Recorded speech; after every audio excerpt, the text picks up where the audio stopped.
നമസ്കാരം. V the പീപ്പിളിലേക്ക് ഏവർക്കും സ്വാഗതം. ഇന്ന് വി ദി പീപ്പിൾ ചർച്ചയ്ക്കെടുക്കുന്നത് BJPയുടെ സംസ്ഥാന അധ്യക്ഷൻ കെ സുരേന്ദ്രൻ നടത്തുന്ന പദയാത്രയുമായി ബന്ധപ്പെട്ട ഒരു വിഷയമാണ്.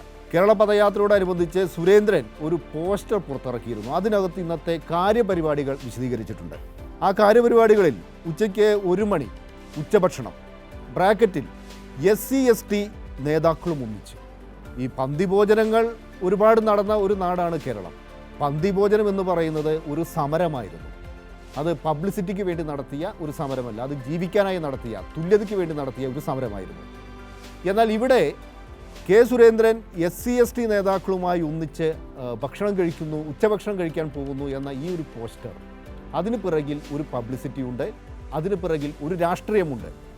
ആ രാഷ്ട്രീയമാണ് ഇന്ന് വി ദി പീപ്പിൾ ചർച്ച ചെയ്യുന്നത്.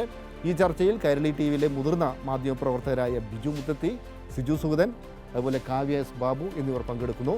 ആദ്യം ബിജു. ഇതിപ്പോൾ ഇത് വിവാദമായതിനു ശേഷം, വലിയ വാർത്തയായതിനു ശേഷം കെ സുരേന്ദ്രൻ ഒരു പ്രതികരണം നടത്തിയിരിക്കുന്നു. അദ്ദേഹം പറഞ്ഞത്, ഇതിലെന്താണ് തെറ്റ്? ഞാൻ ഒരു ഈഴവനാണ്, ഞാനൊരു പിന്നാക്ക ജാതിക്കാരനാണ്, മാത്രമല്ല ഞാൻ മറ്റ് മുതിർന്ന ജാതികളിലെല്ലാം, ഉയർന്ന ജാതികളിലെല്ലാം പെട്ടവരുമായിട്ടും ഇതേപോലെ ഭക്ഷണം കഴിച്ചിട്ടുണ്ട്. ഈ രീതിയിൽ SC/ST നേതാക്കളുമായി ഒരുമിച്ച് ഉച്ചഭക്ഷണം കഴിക്കുന്നു എന്ന് പറഞ്ഞതിൽ യാതൊരു തെറ്റുമില്ല എന്നതാണ് അദ്ദേഹത്തിൻ്റെ വിശദീകരണം. ഈ വിശദീകരണം കൊണ്ട് തീരുന്ന ഒരു വിഷയമാണോ ഇത്? ആ വിശദീകരണം കൊണ്ട് തീരുന്നതല്ല, അത് കൃത്യമായിട്ട് ഒരു സന്ദേശമാണ്. നാളത്തെ ഇന്ത്യ എങ്ങനെയാണ് എന്നുള്ളതിൻ്റെ ഒരു സൂചനയാണത്. നാളത്തെ ഇന്ത്യ ഏത് രീതിയിലായിരിക്കും എന്നതിൻ്റെ ഒരു സന്ദേശമാണ്, ഒരു മെസ്സേജായിട്ടാണ് ആ രാഷ്ട്രീയത്തെ കാണേണ്ടത്. ഇത് ഇദ്ദേഹം SC/ST വിഭാഗത്തിലുള്ള സഹോദരങ്ങളുടെ കൂടെ ഭക്ഷണം കഴിക്കുന്നു എന്ന് പറയുമ്പോൾ, അത് ഒരു മാസം മുമ്പേ ആണ് നമ്മുടെ കൃഷ്ണകുമാർ, നടൻ കൃഷ്ണകുമാർ കുഴി, അയാളുടെ ഒരു ഭൂതകാല കാര്യം പറഞ്ഞത്. കുഴിയിൽ ഒഴിച്ച് ഭക്ഷണം കൊടുത്ത് കഴിപ്പിച്ചതിൻ്റെ അഭിമാനം കൊണ്ടത് ഏതാണ്ട് ഒരു മാസം മുമ്പാണ്. അതിൻ്റെ തുടർച്ച തന്നെയാണിത്. SC/ST വിഭാഗങ്ങളുമായി ഞാൻ ഭക്ഷണം കഴിക്കുന്നു, അങ്ങനെ ഭക്ഷണം കഴിക്കുന്നതിൻ്റെ ഒരു ത്യാഗം പറയുകയാണ്. ഇത് യാദൃച്ഛികമാണ്. ഇത് ഇവരെന്നും പറയുന്നതൊന്നും യാദൃച്ഛികമായോ അല്ലെങ്കിൽ അക്ഷരത്തെറ്റോ അല്ലെങ്കിൽ അറിവില്ലാത്തത് കൊണ്ടോ, അറിവ് കൂടിയോണ്ട് പറയുന്നതാണ്. ഇതാണ് നാളത്തെ ഇന്ത്യ എന്ന് ഇവിടുത്തെ ദളിതരോടും പിന്നോക്കക്കാരോടും മറ്റ് വിഭാഗങ്ങളോടും പറയുന്ന ഒരു രാഷ്ട്രീയമാണ് ഇതിൻ്റെ ഉള്ളിലുള്ളത്. ഉദാഹരണത്തിന് ഈ സംഭവങ്ങളൊക്കെ നടക്കുന്നത്, ഇപ്പോൾ കൃഷ്ണകുമാർ പറയുന്നതിന് ഏതാനും ആഴ്ച മുമ്പാണ് ഡോക്ടർ M കുഞ്ഞാമൻ മരിക്കുന്നത്.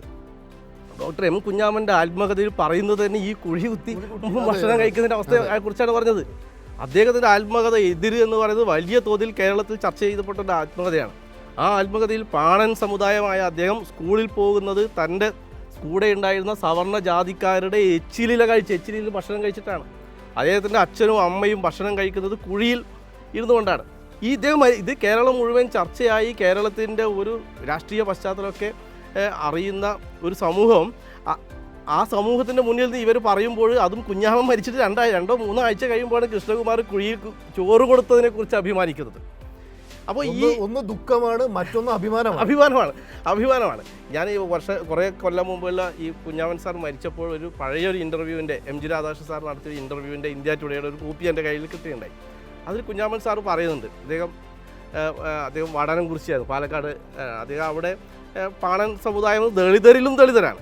അപ്പോൾ അങ്ങനെയുള്ള അദ്ദേഹം പറഞ്ഞൊരു വാചകം എൻ്റെ പെട്ടെന്ന് ശ്രദ്ധയിൽ പെട്ടുപോയി. അതായത് അദ്ദേഹം ഇൻ്റർവ്യൂവിൽ പറയുന്നത്, ഞങ്ങളുടെ നാട്ടിൽ, ഞങ്ങളുടെ കൂരയിൽ അന്ന് ഒരു പ്രധാനപ്പെട്ട രാഷ്ട്രീയ നേതാക്കന്മാരൊന്നും വരാറുണ്ടായിരുന്നില്ല.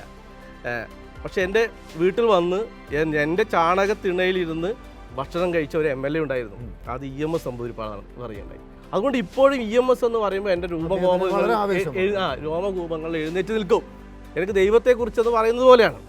അദ്ദേഹം അതിൽ പറയുന്ന വേറൊരു പ്രധാനപ്പെട്ട കാര്യം എന്ന് പറയുന്നത്, നമ്മുടെ നാട്ടിൽ ഇന്ത്യയിൽ എവിടെയും നവോത്ഥാന പ്രസ്ഥാനങ്ങളും ജാതി വിരുദ്ധ മുന്നേറ്റങ്ങളും ഒക്കെ ഉണ്ടായിട്ടുണ്ട്. പക്ഷേ അതിനൊക്കെ ഏറ്റവും മുകളിലാണ് ഭൂപരിഷ്കരണ പ്രസ്ഥാനം. ഭൂപരിഷ്കരണ പ്രസ്ഥാനം എന്ന് പറയുന്നത് അതിന് എത്രയോ മീതെയാണ്. ഇപ്പോൾ മഹാരാഷ്ട്രയിൽ ജ്യോതി ബഫുലി ഉണ്ടായിട്ടുണ്ട്, എല്ലാ സ്ഥലത്തും ഉണ്ടായിട്ടുണ്ട്. ഫ്യൂഡലിസത്തിൻ്റെ കഥ കഴിച്ചത് ഇവിടുത്തെ ഭൂപരിഷ്കരണ പ്രസ്ഥാനമാണ്. അപ്പോൾ ആ അർത്ഥത്തിൽ നമ്മൾ നേടിയ നേട്ടങ്ങൾ ഒക്കെ പിന്നോട്ട് ചലിച്ച്, ആ റീലിനെ പിന്നോട്ട് തിരിച്ചുകൊണ്ട് നൽകുന്ന ഒരു മെസ്സേജാണ്, ഒരു സന്ദേശമാണെന്നും അത് നാളത്തെ ഇന്ത്യ എങ്ങനെയായിരിക്കും എന്നതിൻ്റെ ഒരു ശരിയായ ഒരു ചിത്രമാണ് കെ സുരേന്ദ്രൻ നൽകിയിരിക്കുന്നത് എന്നാണ് എനിക്ക് പറയാനുള്ളത്. കാവ്യ എങ്ങനെയാണ് പ്രത്യേകിച്ച് ഒരു പുതിയ തലമുറയിൽ നിന്നും വരുന്ന ഒരു മാധ്യമ പ്രവർത്തക എന്ന രീതിയിൽ എങ്ങനെ കാണുന്നത്? ഞാനിതിൽ ഇന്നത്തെ കെ സുരേന്ദ്രൻ്റെ പ്രതികരണത്തിൽ ഈ പറഞ്ഞ ഒരു വാക്ക് വീണ്ടും എടുത്ത് പറയുകയുണ്ടായി അദ്ദേഹം. SC/ST വിഭാഗങ്ങൾക്കൊപ്പം ആഹാരം കഴിക്കാനുള്ള ഈ ഒരു അവസരത്തെ അഭിമാനമായി കാണുന്നു എന്ന പറഞ്ഞതിൽ വീണ്ടും ഉയർന്നു നിൽക്കുന്ന ഈ പറയുന്ന പോലത്തെ സോ കോൾഡ് ജാതിബോധം ഒരിക്കൽ കൂടി ഒന്ന് ഊട്ടിയുറപ്പിക്കാനുള്ളൊരു ശ്രമമുണ്ട്. അതിന്ന് അദ്ദേഹത്തിൻ്റെ പ്രതികരണത്തിൽ എന്നെ സംബന്ധിച്ചിടത്തോളം ഏറ്റവും ഞെട്ടലുളവാക്കിയ ഒരു സ്റ്റേറ്റ്മെൻറ്റ് അതായിരുന്നു. രണ്ടാമത് ഈ കോൺഗ്രസ്സിന് KPCCക്ക് കനകൂല് കൊടുത്ത കുറേ PR ഉപദേശങ്ങളുണ്ടല്ലോ, അതുപോലത്തെ ഒരു പക്കാ പബ്ലിസിറ്റി സ്റ്റണ്ടായിട്ടാണ് എനിക്കിതിനെ മറ്റൊരു ആംഗിളിൽ വായിക്കാൻ തോന്നിയത്. കാരണം റിപ്പബ്ലിക് ഡേയോടനുബന്ധിച്ചൊക്കെയാണ് ഈ ജാഥയ്ക്ക് മഞ്ചേശ്വരത്ത് നിന്ന് തുടക്കമായത്. ഇത് തുടങ്ങുന്നതിന് തൊട്ട് മുൻപ് അത്യാവശ്യം സോഷ്യൽ മീഡിയയിലൊക്കെ ഒരു പ്രൊമോ വീഡിയോ ഒക്കെ ഇറക്കി ഒരു ഇമേജ് ഉണ്ടാക്കാൻ, ഒരു ഓളം ഉണ്ടാക്കാനുള്ളൊരു ശ്രമം ഉണ്ടായിരുന്നു. നമുക്കറിയാം അത് എന്തിൻ്റെ തുടർച്ചയായിട്ടാണ്. അതായത് പൗരപ്രമുഖരുമായിട്ടുള്ള കൂടിക്കാഴ്ച ഇതിനൊരു സിസ്റ്റമാറ്റിക് സ്വഭാവമുണ്ട് എന്ന് വരുത്തി തീർക്കാൻ നോക്കുന്നു. ഏതാണ്ടൊരു നവകേരള സദസ്സിൽ നിന്ന് അടർത്തിയെടുത്ത ചില അടിവരയിട്ട ചില കാര്യങ്ങളൊക്കെയും വെച്ചുകൊണ്ടായിരുന്നു ഈ സോഷ്യൽ മീഡിയയിൽ നേരത്തെ ഉണ്ടായിരുന്ന പ്രൊമോഷൻ. പക്ഷേ 4 ലക്ഷത്തോളം പേർ പങ്കെടുക്കുമെന്ന് പറഞ്ഞ ആ ഉദ്ഘാടന ചടങ്ങിൽ മഞ്ചേശ്വരത്തെ പരിപാടിയിൽ ആകെ പങ്കെടുത്തത് 1000-ഓ 2000-ഓ പേർ മാത്രമായിരുന്നു. ഒഴിഞ്ഞ കസേരകൾ കൊണ്ട് സമ്പന്നമായിരുന്നു ആ ഉദ്ഘാടന വേദി. JP നദ്ദ ഉദ്ഘാടകനായി എത്തുമെന്ന് പറഞ്ഞ വേദിയിൽ ഏറ്റവും അവസാനം എത്തിയത് ഗോവ മുഖ്യമന്ത്രി മാത്രമായിരുന്നു. അവിടെ മുതലേ ഇതിൻ്റെ കണക്കുകൂട്ടലുകൾ പാളി.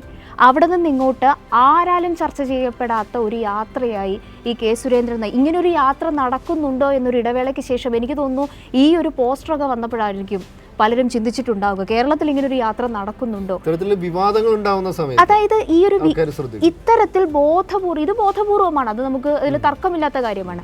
ഇത്തരത്തിൽ ഒരു ഇമേജ് സൃഷ്ടിച്ചുകൊണ്ട് ഇതിനൊരു പബ്ലിസിറ്റി അല്ലെങ്കിൽ ഇതിൻ്റെ ഒരു PR വർക്കാണ് ഇപ്പോൾ കൃത്യമായിട്ട് നടന്നിട്ടുള്ളത്. അത് കൃത്യമായി ഇംപ്ലിമെൻറ്റ് ചെയ്യാനുള്ള ഒരു ശ്രമമാണ് നടന്നിട്ടുള്ളതെന്നാണ് എനിക്ക് തോന്നിയിട്ടുള്ളത്. അത് തുടക്കം തൊട്ടേ പാളിയ ഒരു യാത്ര, ഒരു ദിവസം 7 കിലോമീറ്റർ മാത്രം നടക്കുകയും അധിക സമയം വാഹനത്തിൽ തുടരുകയും ജനങ്ങളോട് അധികം സംവദിക്കുകയും ഒന്നും ചെയ്യാതെ മുന്നോട്ട് പോകുന്ന, ചെല്ലുന്നിടത്തെല്ലാം ചോദ്യങ്ങൾ മാത്രം ഏറ്റുവാങ്ങിക്കൊണ്ട് കൃത്യമായ ഉത്തരം നൽകാതെ കെ സുരേന്ദ്രൻ മുന്നോട്ട് പോകുന്നു എന്നതാണ് പൊതുവിൽ ഇതുവരെ ഈ യാത്ര മുന്നോട്ട് പോകുന്നതിനെ കുറിച്ചുള്ളൊരു വിലയിരുത്തൽ.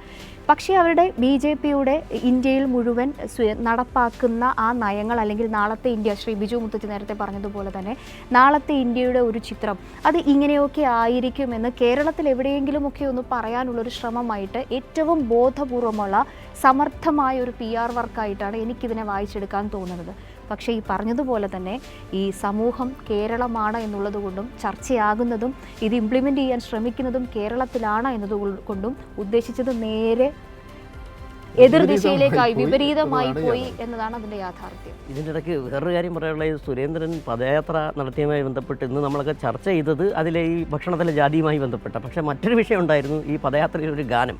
ആ ഗാനം ഒരു വലിയ തമാശയായി മാറി. അതിനകത്ത് പറഞ്ഞത് ഈ അഴിമതിക്ക് പേര് കേട്ട കേന്ദ്രഭരണം ഇന്ന് തച്ചുടയ്ക്കാൻ വരിക കൂട്ടരെ എന്നാണ്. കാരണം ഇന്നത്തെ നമ്മൾ ഈ വിഷയം ചർച്ച ചെയ്യുമ്പോൾ ആ കൽക്കരി കുംഭകോണം അടക്കമുള്ള വിഷയങ്ങൾ കൂടി ഓർമ്മ വരികയാണ്. അപ്പോൾ കുറച്ച് BJPക്കാർക്കെങ്കിലും മനസ്സിലാകുന്നുണ്ട് തച്ചുടയ്ക്കേണ്ട ഭരണമാണെന്നുള്ളത്. ഇത് കൂട്ടിച്ചേർക്കാനുള്ള അടുത്ത കാലത്ത് തമിഴ്നാട്ടിലെ BJP അധ്യക്ഷൻ, കേരളത്തിലെ BJP അധ്യക്ഷനെ പോലെ തന്നെ ഉള്ള തമിഴ്നാട്ടിലെ BJP അധ്യക്ഷൻ ശ്രീ മുരുകൻ കേരളത്തിൽ വരികയും എങ്ങനെയാണ് ഈ ദളിത് വിഭാഗങ്ങൾ, ആദിവാസി വിഭാഗങ്ങളെ അവരെ എങ്ങനെയാണ് കൈപ്പിടിച്ചുയർത്തേണ്ടതെന്നതിനെ സംബന്ധിച്ചെല്ലാം വലിയ പ്രഭാഷണം നടത്തിയിരുന്നു. കഴിഞ്ഞ ആഴ്ച പോലും തമിഴ്നാട്ടിലൊരു ജാതി മതിൽ തകർക്കുകയുണ്ടായി. തമിഴ്നാട്ടിൽ ജാതി മതിൽ, അത് ഇപ്പോഴും പല ഗ്രാമങ്ങളിലും ജാതി മതിലുകൾ കാണാം. പക്ഷേ അവിടെയെല്ലാം ഈ ജാതി മതിലുകൾ തകർക്കുന്നത് കമ്മ്യൂണിസ്റ്റുകാരുടെ നേതൃത്വത്തിലാണ്. അത്തരം വിഷയങ്ങളിലൊന്നും ഈ മുരുകൻ്റെയോ അതുമല്ലെങ്കിൽ മുരുകൻ്റെ സുഹൃത്തായ ശ്രീ സുരേന്ദ്രൻ്റെയോ ഒന്നും തന്നെ ശ്രദ്ധ, അവരുടെ ഒരു പ്രതികരണം പോലും നമ്മളെവിടെയും കേട്ടിട്ടില്ല. ആ പശ്ചാത്തലത്തിൽ കൂടിയാണ് ഇത്തരത്തിൽ ഇന്നിപ്പോൾ ഈ വിഭാഗത്തിൽപ്പെട്ടവർക്കെതിരെയുള്ള ഉച്ചഭക്ഷണം വലിയ ഒരു പബ്ലിസിറ്റിയായി ഇങ്ങനെ പോസ്റ്റർ അടിച്ച് കാണിക്കുന്നു. എനിക്കിപ്പോൾ ഇന്ന് സുരേന്ദ്രൻ്റെ ഈ പോസ്റ്ററും വിവാദവും വന്നപ്പോൾ എനിക്ക് ഓർമ്മ വരുന്ന ഒരു കവിതയും ഒരു മുദ്രാവാക്യമാണ്. കവിത നമ്മളെല്ലാം പരിചിതമുള്ള കവിതയാണ്.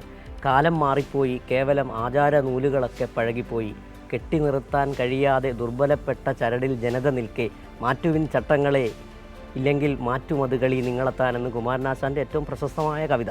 അതൊരു കാലഘട്ടത്തെ അന്ന് സൂചിപ്പിച്ച ഒരു കവിത ആ കാല പറയുകയായിരുന്നു. കവിതയുടെ കുമാരനാശൻ പറഞ്ഞാണ്.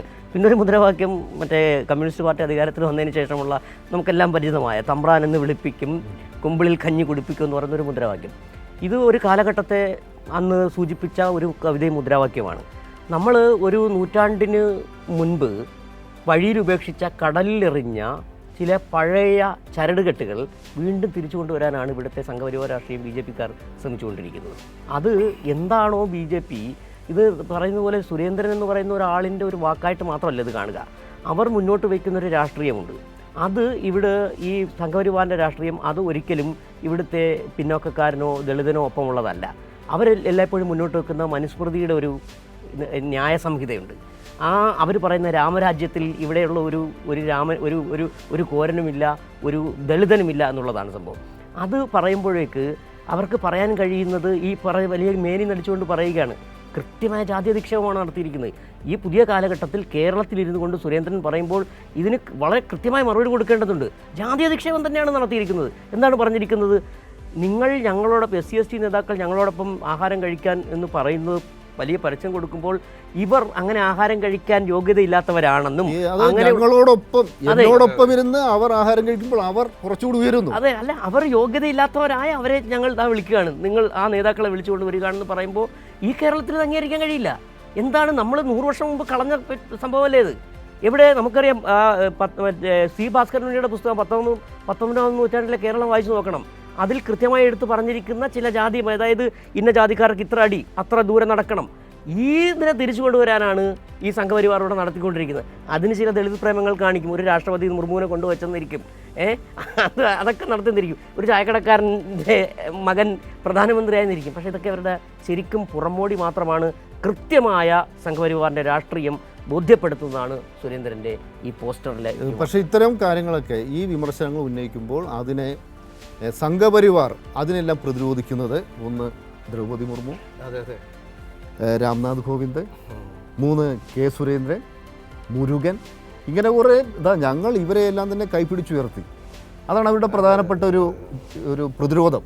അതിപ്പോൾ മണിപ്പൂരിൽ ആദിവാസികളെ കൊന്നു തള്ളുമ്പോഴും അവർ അടുത്ത ഘട്ടത്തിൽ പറയുന്നത് നമ്മുടെ രാഷ്ട്രപതി ആദിവാസി സ്ത്രീ അല്ലെങ്കിൽ ദളിത് സ്ത്രീ എന്ന രീതിയിലാണ്.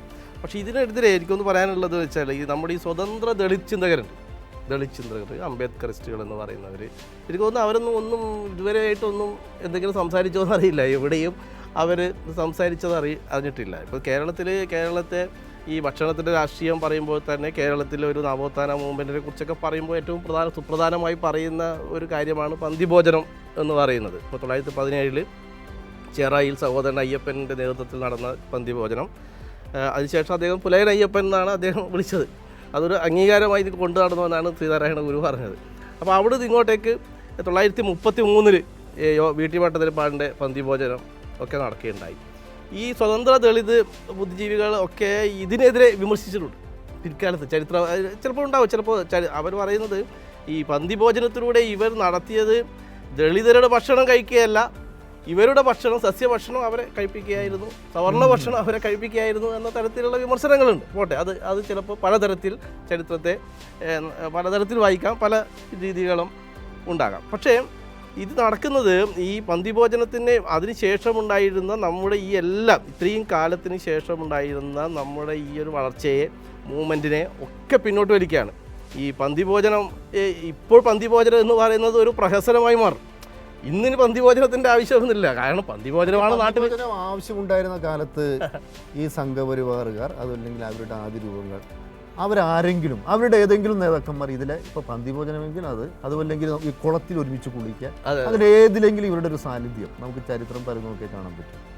അങ്ങനെ എവിടെയില്ല. ഇവർ ആ സവർണ്ണ വിഭാഗത്തിൻ്റെ കൂടെ ആയിരിക്കുമല്ലോ സ്വാഭാവികമായിട്ടും. അവരുടെ ഒരു ചരിത്രത്തിന്റെ എവിടെയും നമുക്ക് അങ്ങനെ ഗുരുവായൂർ സത്യാഗ്രഹം ജാതി മേധാവിത്വത്തിന് വേണ്ടി വാദിക്കുകയും ആ സമൂഹത്തിന്റെ ഭാഗമായി നിലനിൽക്കുകയും ചെയ്തവരുടെ പിൻതലമുറക്കാരാണ് ഇന്നത്തെ ഇവരുടെ ആദ്യകാല നേതാക്കൾ കേരളത്തിൽ ഒരുപാടുണ്ടായിരുന്നു. അവരുടെ ഒന്നും പേരുകൾ അത്തരത്തിലുള്ള ഒരു നവോത്ഥാനത്തിന്റെ ഭാഗമായിട്ടും കാണാൻ രാഷ്ട്രീയപരമായിട്ട് പോലും ഈ ചടങ്ങ് ശൈലിയും ആവശ്യമില്ല. നമ്മുടെ എല്ലാ ഹോട്ടലുകളിലും നടക്കുന്നത് പന്തിഭോജനമാണ് അല്ലേ? എല്ലാ കല്യാണ ചടങ്ങുകളിലും നടക്കുന്നത് പന്തിഭോജനമാണ്. അല്ല ഇത് വീണ്ടും ജാതിയെ വരാൻ വേണ്ടിയിട്ടാണ് ഇങ്ങനെ ഒരു ഭക്ഷണം കഴിപ്പ് തന്നെ എല്ലാ വിഭാഗവും എല്ലാവരും ഒരുമിച്ചിരുന്ന് തന്നെയാണ് ഇപ്പോൾ ഭക്ഷണം കഴിക്കുന്നത്. ആ അർത്ഥത്തിൽ ഇന്നതൊരു സമരായുധമേ അല്ല, അല്ല ഇന്നതൊരു രാഷ്ട്രീയ പ്രയോഗമേ അല്ല സന്ധിഭോജനം എന്ന് പറയുന്നത്. പന്തിഭോജനത്തുമായി ബന്ധപ്പെട്ടിട്ട് സന്തോഷ് ഏച്ചിക്കാനത്തിൻ്റെ ഒരു കഥയുണ്ട്, വായിച്ചിട്ടുണ്ടാവും. അതായത് പന്തിഭോജനം എന്ന് പറയുന്നത് ഒരു ഉന്നത കുലരായ കുറേ സ്ത്രീകൾ അവരുടെ ബാർ അസോസിയേഷനിൽ ഇതുപോലെയുള്ള വട്ടമേശയിൽ ഇരുന്ന് എല്ലാവരും ഒരുമിച്ച് ഭക്ഷണം കഴിക്കും. അതിലൊരു സംഗീത നമ്പൂതിരി ഉണ്ടാവും, ഒരു രമ്യ നായർ ഉണ്ടാവും, ഒരു സൂസൻ ഇമ്മാനുവൽ ഇരുന്നിട്ട് ഇങ്ങനെ ഭക്ഷണം കഴിക്കും.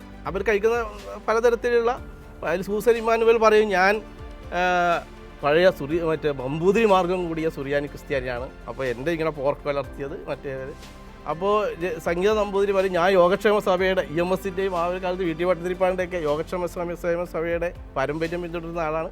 അവർ കാളനും ഓലനും ആ രീതിയിലുള്ള ഭക്ഷണം കഴിക്കും. രമ്യ നായർ ഇവരൊക്കെ ഭക്ഷണം കഴിക്കും. പക്ഷേ ഈ പന്തിയിലേക്ക് ഒരിക്കലും പബ്ലിക് പ്രോസിക്യൂട്ടറായിരുന്ന രുക്മിണി അവർ ദളിത് സ്ത്രീയാണ്, അവരെ ഇതിലേക്ക് ക്ഷണിക്കില്ല. ബാക്കി ഭയങ്കരമായ പുരോഗമനങ്ങൾ ഇവർ പറയും, ഇവർ ഭക്ഷണം. അപ്പോൾ അവര് വരാൽ കറി കഴിക്കുന്ന രമ്യ നായർ പറയുന്നുണ്ട്, അവർ വലിയ LLM ഒക്കെ കഴിഞ്ഞു ഡോക്ടറേറ്റൊക്കെ നേടിയൊക്കെ ശരി തന്നെ, പക്ഷെ അവരെ പാത്രം തുറക്കുമ്പോൾ വരാലിൻ്റെ അല്ലെങ്കിൽ എന്തോ ഒരു മീനിൻ്റെ ഒരു ഉളുമ്പ് മണം വരാനുണ്ട് എന്നുള്ളതാണ്. ഒടുവിൽ അവരെ ഒരു കേസും കഥകളൊക്കെ ഉണ്ട്. അതിലൊരു കേസ് വരുന്നു, ഒരു സവർണനെ രക്ഷിക്കാൻ വേണ്ടിയിട്ട് ഇവരൊരു സവർണനെ കൊണ്ട് ഈ രുക്മിണിയെ പ്രേമിപ്പിക്കുന്നു. അങ്ങനെ രുക്മിണിയെ പ്രേമിച്ച് ചതിച്ച് രുക്മിണി പബ്ലിക് പ്രോസിക്യൂട്ടറായാൽ ഒരു ദളിതയായ സ്ത്രീക്കെതിരായി അങ്ങനെ ജയിക്കുന്നു, ഒരു സവർണം ജയിക്കുന്നു. അങ്ങനെയൊക്കെയാണ് ആ കഥ പോകുന്നത്. ഒടുവിൽ ആ കഥയൊക്കെ തീർന്ന് ഇവർ വിജയിച്ചു. ഈ സവർണ സമൂഹം, സവർണ താല്പര്യമുള്ള ആളുകൾ വിജയിച്ച അവരുടെ കൂടെ ഇരുന്ന് ഭക്ഷണം കഴിക്കുകയും സംഗീത നമ്പൂതിരിക്ക് രുക്മിണി അവരുടെ മീൻകറി ഒഴിച്ചു കൊടുക്കുകയാണ്. സംഗീത നമ്പൂതിരി എല്ലാവരും കഴിക്കുന്നു. അവസാനം എല്ലാവരും കഴിച്ചു പോയ ശേഷം സംഗീത നമ്പൂതിരി ബാത്റൂമിൽ പോയിട്ട് അത് ഛർദ്ദിച്ച് കളയുകയാണ്. അത് പണ്ടുണ്ടായിരുന്ന പന്തിഭോജനം എങ്ങനെയാണ് പിൽക്കാലത്തൊരു ദുരന്ത പ്രഹസനമാകുന്നത്, പരിഹാസ്യമാകുന്നത് എന്നുള്ളതാണ്. ഇത് രാഷ്ട്രീയ ലക്ഷ്യത്തോടു കൂടി കെ സുരേന്ദ്രൻ നടത്തുന്ന ഒരു പരിഹാസ നാടകമാണ് എന്ന് പറയാനാണ് തോന്നുന്നത്. ഇങ്ങനെയൊക്കെ നമ്മൾ പറയുന്ന സമയത്തെ ലോക്സഭാ ഇലക്ഷൻ വരുന്നു. ഈ നരേന്ദ്രമോദി BJP അവരെല്ലാം മുന്നോട്ട് വയ്ക്കുന്നത് ദളിതർക്കായി ഒരുപാട് കാര്യങ്ങൾ ചെയ്തു, ആദിവാസികൾക്കായി ഒരുപാട് കാര്യങ്ങൾ ചെയ്തു. അതിൻ്റെയൊക്കെ ഭാഗമാണ് ഇതും ഈ ഉച്ചഭക്ഷണവും. ആ രീതിയിലാണ് ഇത് വരുന്നത്. നടൻ കൃഷ്ണകുമാറുമായി ബന്ധപ്പെട്ട നേരത്തെ പറഞ്ഞ വിഷയം വന്നപ്പോഴേ വിവിധ കോണുകളിൽ നിന്ന് എത്ര ഊർജ്ജസ്വലമായ പ്രതികരണങ്ങൾ അതിനെതിരെ ഉണ്ടായിട്ടുണ്ട് എന്നതായിരുന്നു ഞാൻ പെട്ടെന്ന് ഇങ്ങനെ ആലോചിച്ചത്. ഇതൊക്കെ ഇവിടെ അനുവദനീയമാണ് എന്ന നിലയ്ക്ക്, അല്ലെങ്കിൽ അങ്ങനെ അദ്ദേഹം പറഞ്ഞതിലൊരു ശരികേടില്ല എന്ന നിലയ്ക്ക് പ്രതികരിച്ചിട്ടുള്ളൊരു വലിയ സമൂഹത്തെ കണ്ടിട്ടുണ്ട്. അത് ഭൂരിപക്ഷം പേരും ഇവരുടെയൊക്കെ ഒരു ആശയത്തിലൊക്കെ വിശ്വസിക്കുന്നവരാണെന്ന് എനിക്ക് തോന്നിയിട്ടുണ്ട്. വിഷമം തോന്നുന്നത് ഈ പരിപാടിയിൽ പോയി പങ്കെടുത്തവരുടെ അവസ്ഥ ആലോചിച്ചിട്ടാണ്. 13-14 പേർ ഇന്നലെ ഇതിൻ്റെ ഭാഗമായിട്ടുണ്ട്. ഇതുമായിട്ട് ബന്ധപ്പെട്ട ചിത്രങ്ങളൊക്കെയും പുറത്തു വന്നിട്ടുണ്ട്. ഈ പറഞ്ഞതുപോലെ എന്തായിരിക്കാം ആ ഒരു പോസ്റ്ററിൽ SC ST അല്ലെങ്കിൽ ഏതെങ്കിലും ഒരു ജാതിയുമായി ബന്ധപ്പെട്ട ഒരു വാക്ക് കൂട്ടിച്ചേർത്ത് വെക്കുമ്പോൾ തന്നെ അതിൽ കൃത്യമായൊരു രാഷ്ട്രീയം അല്ലെങ്കിൽ ബോധപൂർവമായിട്ടുള്ള ഒരു കാര്യമാണ് അവിടെ അടിച്ച് ഏൽപ്പിക്കാൻ ശ്രമിക്കുന്നത് എന്ന ആ ഒരു ബോധം ഉണ്ടായിരിക്കുമല്ലോ. ഒരു പക്ഷേ ഏതെങ്കിലും നിലയ്ക്കുള്ള ഒരു ചർച്ച അതുമായി ബന്ധപ്പെട്ട്, ഒരു പോസ്റ്ററുമായി ബന്ധപ്പെട്ട് ഉണ്ടായിരിക്കുമല്ലോ.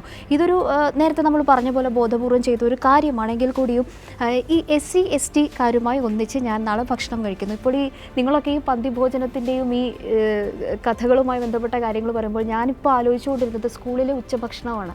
നമ്മുടെ സ്കൂളുകളിൽ ഇപ്പോൾ കുഞ്ഞുങ്ങൾക്ക് വിളമ്പുന്ന ഏറ്റവും സമൃദ്ധമായ ഉച്ചഭക്ഷണമൊക്കെയാണ്. അവിടേക്കും ഈ കുട്ടികൾക്ക് ഈ പറയുന്ന ഒരു സാധനം ഈ പ്രത്യേകിച്ച് ഇന്നത്തെ ഒരു തലമുറയ്ക്ക് ഒരു ശതമാനം പോലും മനസ്സിലേക്ക് വരാത്ത ഒരു കാര്യമാണ്. ജാതീയമായി ഇങ്ങനെ ഭക്ഷണത്തിന് വേർതിരിവുണ്ടോ, ജാതി അടിസ്ഥാനത്തിലാണോ, ഇങ്ങനെ ഒരു കാലഘട്ടം ഉണ്ടായിരുന്നു എന്ന് പോലും അറിയാത്തൊരു വലിയ സമൂഹത്തിന് മുന്നിലായിരിക്കാം ഒരുപക്ഷെ കെ സുരേന്ദ്രൻ ഇപ്പോൾ ഇത്തരത്തിലൊരു പോസ്റ്റർ അല്ലെങ്കിൽ BJP ഇപ്പോൾ ഇത്തരത്തിലൊരു പോസ്റ്റർ പങ്കുവെച്ചതും അത് കൂടുതൽ ചർച്ചയാകാൻ ആഗ്രഹിച്ചതും എന്നതാണ് എനിക്ക് വ്യക്തിപരമായി തോന്നുന്നത് ഇതിൻ്റെ ഒരു വിഷമകരമായ സംഗതി എന്നാണ് പറയാനുള്ളത്. ഇതിനകത്ത് എനിക്കിപ്പോൾ വളരെ പെട്ടെന്ന് ഓർമ്മ വന്നൊരു കാര്യം, ഈ നമ്മുടെ കവി PN ഗോപികൃഷ്ണൻ ഏതാനും ആഴ്ചകൾക്ക് മുമ്പ് ഒരു ലേഖനം എഴുതിയിരുന്നു. അതായത് വർത്തമാനത്തെ മറികടക്കുന്ന ഭൂതകാലം അതാണിപ്പോൾ നടന്നുകൊണ്ടിരിക്കുന്നത്. BJP എപ്പോഴും ഓർമ്മകളിലാണ്. ആ ഓർമ്മയെന്ന് പറഞ്ഞാൽ ഇവിടുത്തെ ഈ ചാതുർണ്യ വ്യവസ്ഥയിലും രാമൻ്റെ രാജ്യത്തിലും സീതയുടെ രാജ്യത്തിലൊക്കെയാണ് ജീവിക്കുന്നത്. അവർ ആ പഴകിയ മൂല്യങ്ങളെ തിരിച്ചു കൊണ്ടുവരികയും അതിൻ്റെ അടിസ്ഥാനത്തിൽ അത് വോട്ടാക്കി മാറ്റുകയും ഒരു വലിയ ജനതയെ തെറ്റിദ്ധരിപ്പിക്കുകയും ചെയ്തുകൊണ്ട് പോകുന്ന ഒരു രീതിയാണ്. അത് വളരെ കൃത്യമായ നിരീക്ഷണമാണ് PN ഗോപികൃഷ്ണൻ നടത്തിയത്. അതായത് ബാക്കി എല്ലായിടത്തും വർത്തമാനം ഭൂതത്തെ മറികടന്നു കൊണ്ടുപോകുന്ന ഒരു രീതിയാണ്. ഇവിടെ വർത്തമാനത്തെ ഭൂതം മറികടക്കുന്നു. ഓർമ്മകൾ ഉണ്ടായിരിക്കണമെന്ന് നമ്മൾ പറയാറുണ്ട്. ഓർമ്മകൾ ഉണ്ടായിരിക്കണമെന്ന രണ്ടർത്ഥത്തിലുണ്ട്. അവർ പറയുന്ന ഓർമ്മ ഉണ്ടായിരിക്കും, നിങ്ങൾ ഇങ്ങനെ അടിയാനായി കിടന്ന ഓർമ്മകൾ ഉണ്ടായിരിക്കണം എന്നുള്ളതാണ്. പക്ഷേ പുരോഗമന ചിന്താഗതിക്കാരായ മറ്റുള്ളവർ പറയുന്ന ഓർമ്മകൾ ഉണ്ടായിരിക്കണം. ഇങ്ങനെ ആ ഓർമ്മകളെയും ആ പഴമയെയും തള്ളിക്കളഞ്ഞുകൊണ്ട് വന്ന ഒരു പുരോഗമന സമൂഹമാണ് നമ്മുടേത്. അവിടെ ഇതൊന്നും അംഗീകരിക്കാൻ പറ്റുന്നതല്ല, ഇത് തള്ളിക്കളയേണ്ടതാണ് എന്നുള്ളതാണ്. ഈ ജാതീയത എന്ന് പറയുന്നത് സംഭവം ഇത് പറയുമ്പോൾ ഒരു 2000 വർഷത്തിലധികം പഴക്കമുള്ള ഇന്ത്യയിലെ യാഥാർത്ഥ്യം തന്നെയാണ് ജാതീയത. പക്ഷേ ഇപ്പോഴും ആ പന്തിഭോജനം കഥ, യേച്ചിക്കാരത്തിൻ്റെ കഥ പറയുമ്പോൾ ജാതീയത ഉള്ളിൽ ഈ ഒരുപക്ഷെ പൊതുസമൂഹത്തിലും പൊതുവിടങ്ങളിൽ നിന്നും ജാതി മാറിയിട്ടുണ്ടെങ്കിലും നമ്മുടെ പുരോഗമന കേരളത്തിൽ പോലും മനസ്സുകളിൽ ഉള്ളിൻ്റെ ഉള്ളിൽ ജാതീയത നിലനിൽക്കുന്ന ഒരു സമൂഹം, ഒരു വലിയ ഭാഗം നമുക്കിപ്പോഴും ഉണ്ട്. അത് കൃത്യമായി ഈ സംഘപരിവാരക്കാർക്കറിയാം, സുരേന്ദ്രനറിയാം, BJPക്ക് അറിയാം. അതുകൊണ്ട് തന്നെയാണ് അവരെ എങ്ങനെയായാലും നമ്മൾ നേരത്തെ പറഞ്ഞതുപോലെ തന്നെ അവരുടെ നിലനിൽപ്പ് എന്ന് പറഞ്ഞ ഈ ജാതീയതയും വർഗീയതയും ഈ പഴമയും പഴയൻ ആചാരങ്ങളും തന്നെയാണ്. ഇതിനെ എങ്ങനെ പൊളിച്ചു കിടക്കാം എന്നുള്ളൊരു വലിയൊരു ചോദ്യം. ഈ പോസ്റ്ററിൻ്റെയൊക്കെ ഉദ്ദേശം വളരെ വ്യക്തമാണ്, ഈ വിഭാഗത്തെ ആകർഷിക്കുക എന്നതാണ്. അതിന് ഇത്തരം തന്ത്രങ്ങൾ കൊണ്ട് അതിന് സാധിക്കുമോ, പ്രത്യേകിച്ച് കേരളത്തിൽ ഇന്നത്തെ ഒരു സാമൂഹ്യ അന്തരീക്ഷത്തിൽ? സ്വാഭാവികമായിട്ടില്ല. കേരളത്തിൻ്റെ ഒരു പുരോഗമന സമൂഹം ഇപ്പോൾ ജാതി പ്രവർത്തിക്കുന്നുണ്ട് എന്ന് ഇപ്പോൾ സിജു പറഞ്ഞത് ശരിയാണ്. പക്ഷേ ജാതി വ്യവസ്ഥ കൊണ്ടുവരാൻ പറ്റില്ല. അത് കേരളം അംഗീകരിക്കില്ല. നിങ്ങൾക്ക് നിങ്ങളുടെ ഉള്ളിൽ വ്യക്തിഗതമായി ജാതിയൊക്കെ രഹസ്യമായി കൊണ്ടു നടക്കാം, ഇത്തരം നിങ്ങളുടെ കൂട്ടായ്മ പറയാം എന്നല്ലാതെ ജാതി വ്യവസ്ഥ കൊണ്ടുവരാൻ പറ്റില്ല. ജാതി വ്യവസ്ഥ കൊണ്ടുവരാനുള്ള ശ്രമം ഇത്, അതിനുള്ള രാഷ്ട്രീയ ശ്രമമാണ് നടക്കുന്നത്. അത് പക്ഷേ കേരളം പൊരുത്തിത്തോൽപ്പിക്കാതിരിക്കാൻ പറ്റില്ല. കേരളത്തിൻ്റെ ഒരു യുവതലമുറ, ഒരു പുതിയ തലമുറ എന്ന് നോക്കിയാൽ നമുക്ക് അറിയാം. എൻ്റെ വീട്ടിൽ തന്നെ എൻ്റെ പലരും പല ജാതിയിലെ ആളുകളെയാണ് വിവാഹം കഴിച്ചിട്ടുള്ളത്. അപ്പം ഇനിയിപ്പോൾ നമ്മുടെ കുട്ടികളൊക്കെ കല്യാണം കഴിക്കാൻ പോകുന്നത് പലതരത്തിലുള്ള ജാതി ഇനി നിലനിൽക്കാൻ പോകുന്നില്ല. ജാതി എന്നുള്ള ആ ഒരു ഉള്ളിൽ ഉണ്ടായാൽ പോലും അതിനെ അതൊരു വ്യവസ്ഥയായി കൊണ്ടുവന്ന് രാഷ്ട്രീയമായി നിലനിർത്താൻ വേണ്ടിയിട്ട് കേരളീയ സമൂഹം അനുവദിക്കില്ല. ഈ അക്ബർ സിംഹത്തിനും സീതാ സിംഹത്തിനും ഒരുമിച്ച് താമസിക്കാമോ എന്ന ചർച്ച നടക്കുന്നതിനിടയിലാണ് നമ്മളിത് സംസാരിക്കുന്നത് എന്നുള്ളത് ഒന്നുകൂടി ചൂണ്ടിക്കാണിച്ചിട്ട് എനിക്ക് തോന്നുന്നു ഏതാനും ദിവസങ്ങൾക്ക് മുമ്പാണ് കൊല്ലത്ത് ഈ സ്വന്തം മോൾ ഒരു പട്ടികജാതിക്കാരനെ കല്യാണം കഴിച്ചു എന്ന ആ ഒരു വിഷയവുമായി മുൻനിർത്തി അച്ഛനമ്മമാർ ആത്മഹത്യ ചെയ്തു. അതിൻ്റെ പിറകിലെ അടിസ്ഥാന വിഷയവും ഇതേ ജാതി തന്നെയാണ്. ഇതിനകത്ത് ഒരു കാര്യം ചൂണ്ടിക്കാണിക്കാനുള്ളത്, സുരേന്ദ്രൻ ഈ രീതിയിൽ ഒരു ഉച്ചഭക്ഷണം SC/ST നേതാക്കൾക്കൊപ്പം നടത്തിയെന്നത് വലിയ എന്തോ ഒരു നേട്ടമായിട്ടും വലിയ ആഹ്വാനമായിട്ടെല്ലാം അദ്ദേഹം പോസ്റ്ററിലൂടെ എല്ലാവരും അറിയിക്കുന്ന സമയത്ത് തന്നെ സുരേന്ദ്രൻ ശ്രദ്ധിക്കേണ്ട ഒരു കാര്യം, സുരേന്ദ്രൻ്റെ പാർട്ടി ഭരിക്കുന്ന ഉത്തർപ്രദേശിൽ ഹത്രാസ് എന്ന് പറയുന്നൊരു പ്രദേശത്ത് ദളിത് വിഭാഗത്തിൽപ്പെട്ട ഒരു പെൺകുട്ടി അതിക്രൂരമായി ബലാത്സംഗത്തിനിരയായി. ആ പെൺകുട്ടിയെ കൊലപ്പെടുത്തി. ആ കൊലപ്പെടുത്തിയ കേസിലെ പ്രധാനപ്പെട്ട പ്രതികളൊന്നും തന്നെ ശിക്ഷിക്കപ്പെട്ടില്ല. ഒരു പ്രതിക്ക് 7-8 വർഷത്തെ തടവ് ശിക്ഷ നൽകി. അവരെല്ലാം ഉയർന്ന ജാതിക്കാരായിരുന്നു. ഈ CBI കോടതി ആ കേസിൽ വിധി പുറപ്പെടുവിച്ചു. പ്രധാനപ്പെട്ട പ്രതികളെല്ലാം വെറുതെ വിട്ടു. ഇതേവരെ നരേന്ദ്രമോദിയുടെ പൂർണ്ണ നിയന്ത്രണത്തിലുള്ള CBI ആ കേസിൽ അപ്പീൽ പോലും നൽകിയിട്ടില്ല. SC/ST നേതാക്കൾക്കൊപ്പം ഭക്ഷണം കഴിച്ചത് വലിയ നേട്ടമായി പറയുന്ന സുരേന്ദ്രൻ അടിയന്തരമായി ഹത്രാസിലെ ആ മരിച്ച പെൺകുട്ടിയുടെ കുടുംബത്തിന് നീതി ലഭ്യമാക്കാൻ ഇടപെടണമെന്നാണ് ഈ ഘട്ടത്തിൽ പറയാനുള്ളത്. ഇത്തവണത്തെ വി ദ പീപ്പിൾ ഇവിടെ സമാപിക്കുന്നു. മറ്റൊരു വിഷയവുമായി നാളെ വീണ്ടും കാണുന്നതുവരെ നന്ദി, നമസ്കാരം.